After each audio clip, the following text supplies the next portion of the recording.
Hey guys, flex ko lang pala yung Brilliant Sunscreen Gel Cream. Dalawa to sila. Actually is, yung isa dyan is fake. Kasi nabili ko lang siya ng 79 pesos. Syempre, kahit naman sino, ang dami niyang review dun sa orange app na nabili ko. Tapos, maganda naman yung feedback niya. Nung dumating sa akin, excited pa nga ako kasi ang laki. Ngayon, nung pag-open ko, parang iba yung amoy niya sa nakasanayan kong Brilliant. Kaya, nagtaka talaga ako, hindi ko muna siya ginamit. Kaya, ang ginawa ko, para sure, bumili ako yung medyo mahal. Tapos, ayun na nga, dumating sa akin at nalaman ko ngang fake talaga yung unang nabili ko.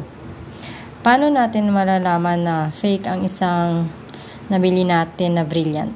Ito po yung halimbawa.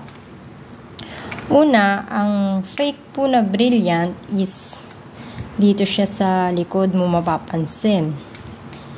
Ang tunay is yung printed na expiry date niya is makapal. As in, makapal.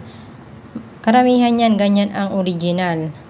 Sa fake naman, ito mapapansin mo, napakanipis. Yan, lahat yan.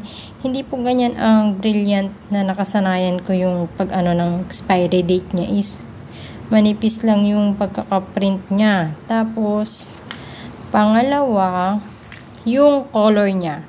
Pansinin niyo po yung color nila. Yung original po is hindi gaanong dark yung pagkaka-pink niya. Ayan, hindi siya dark. Hindi siya gaanong dark. Hindi katulad ng fake. Tingnan mo, napakakapal ng ano niya. Oh. Dark na dark yung pagkaka-pink niya. Ito po. Ayan natin ha. Ayan. Pansinin niyo. Hindi siya masyadong ano. Pero pag makikita mo siya in person, malalaman mo siya na sobrang dark ng fake. Ayan. Kaya, mag-iingat po tayo sa pagbili ng mga fake na item, lalo na kung mura at ipinapahid natin syempre sa mukha natin. Guys, mag-iingat po tayo. Mahirap na at bakay pagsisihan natin bandang huli. Mura nga, fake naman. Ayan po, oh, pansinin nyo po. Talagang gayang-gaya nila, oh. Pero magkaiba po talaga yung amoy. Yung amoy po ng fake na Brilliant is napakabango. Ang amoy po ng original, same lang din. Kung Brilliant user ka, alam na alam mo kung alin dyan kung ano yung amoy ng original na Brilliant. Hindi po yan magbabago kahit nasabihin mo palakihin nila yung packaging. Malaking packaging po kasi ito. 50 grams po kasi ito eh. Sa rejuvenating set po is 10 grams lang. Kaya malaki yung binili ko sana.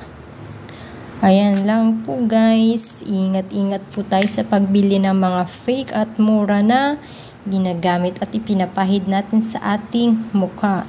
Imbis na mahiyang po tayo is lalo po natin itong pagsisihan bandang huli. Ayan. Salamat po. Bye.